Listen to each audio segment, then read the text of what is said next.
বাকিয়ে চলে গেলেন। তুলির মামা এসে হতাশার নিঃশ্বাস ফেলে হিমা বেগমের উদ্দেশ্যে বলে উঠলেন, আহাদ ও মেয়েটার বিয়ের ব্যবস্থা করো হিমা।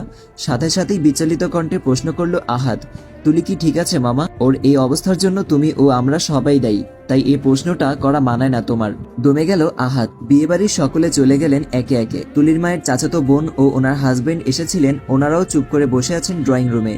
তুলি 17 বছরের এক কিশোরী কন্যা, বাবা মাকে হারিয়েছে প্রায় বছরখানেক গড়াবে। মামার সাথে বাবার বিজনেস ছিল, সেখানে তুলির কিছু প্রাপ্য আছে, সেই সুবাদে মামার বাড়িতেই তার বসবাস। চাচা আছেন একজন, কিন্তু 12 বছরের তুলিকে পালন করতে রাজি ছিলেন না তারা।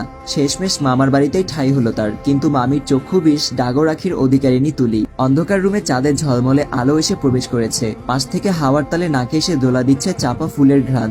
বিছানার কোনায় মাথা টিকিয়ে গভীর চিন্তায় মগ্ন তুলি। তার ছোট্ট বাটন ফোনটা কখন থেকেই যে বেজে যাচ্ছে সেদিকে খেয়াল নেই তার। শব্দও যেন তার কান অব্দি পৌঁছাতে রাজি নয়। গভীর চিন্তায় মত্ত মানুষগুলোর কি আর আশেপাশের খেয়াল থাকে?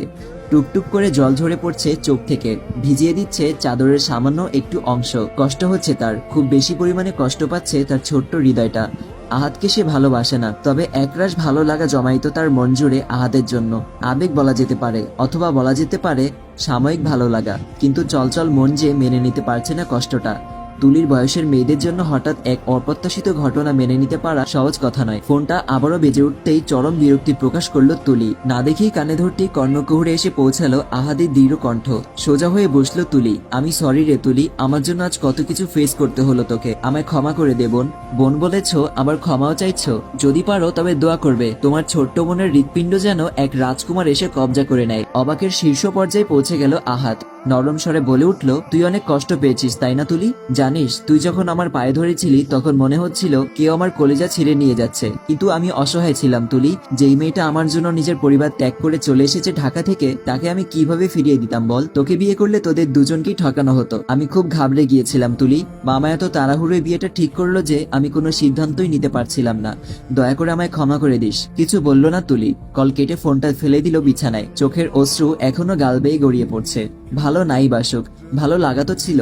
প্রেমিক পুরুষ না হোক, এক মুহূর্তের জন্য হলেও তার অতি চঞ্চল কিশোরী মনটা স্বামীরূপে আহাদকে কল্পনা তো করেছিল। আজ আহাদ তার ছোট্ট মন ভঙ্গ করেছে। হয়তো সময়ের স্রোতে একদিন আহাদের মনও ভঙ্গ হবে। গাড়ি ছুটে চলেছে সুদূরে কোথাও।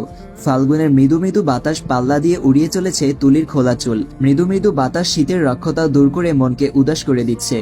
ঋতুরাজ বসন্তের প্রকৃতি সেজে উঠেছে নতুন রূপে, কিন্তু তুলির মনে কেন ঘোর অমানিসার সমাহার। কিশোরী বয়সের আবেগ কেন চলচল তুলিকে দমিয়ে দিচ্ছে। তুলি কখনো এর আগে ঢাকায় আসেনি, আজ প্রথম ঢাকার উদ্দেশ্যে ছুটে চলেছে সে।